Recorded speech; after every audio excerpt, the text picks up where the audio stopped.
Bem, olá a todos, sejam mais uma vez bem-vindos ao canal Vídeos de R$1. Bem, dessa vez fazer a unboxing aí dessa super série aí, né, Indiana Jones em Blu-ray aí que eu adquiri, que chegou hoje aí, peguei num preço bom. Decidi fazer um unboxing aí pra mostrar pra vocês aí do Blu-ray do Indiana Jones.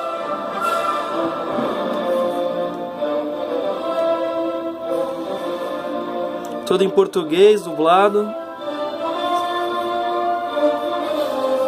Vamos abrir aí pra ver enquanto a gente acompanha a trilha sonora.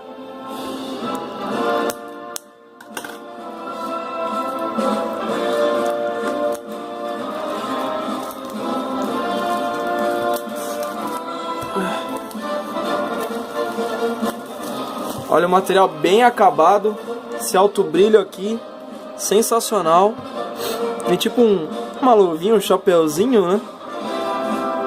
Bem, vou nem tirar, depois eu vejo aqui. Vamos ver então essa unboxing aí.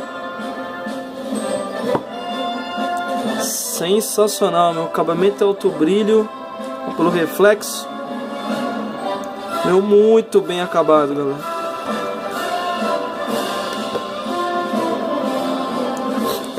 Esse é o formato Digibox, né, que se comenta, né? Indiana Jones, Caçadores da Arca Perdida. Indiana Jones, o Templo da Perdição. E a Última Cruzada.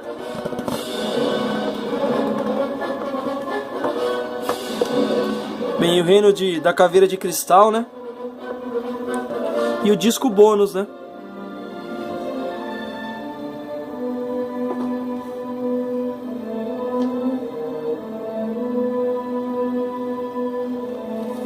Deixa eu mostrando aqui atrás, ó.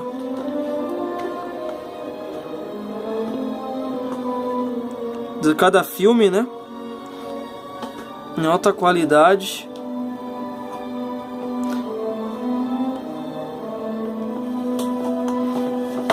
Meu, galera, sensacional esse Blu-ray. Aqui agora como é que fecha?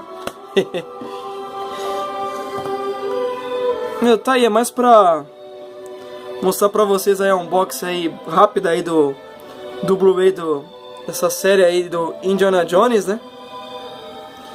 Espero que tenham gostado aí. Uma unboxing breve e simples. Continue dando aquele joinha. Valeu, galera, abraços, até mais.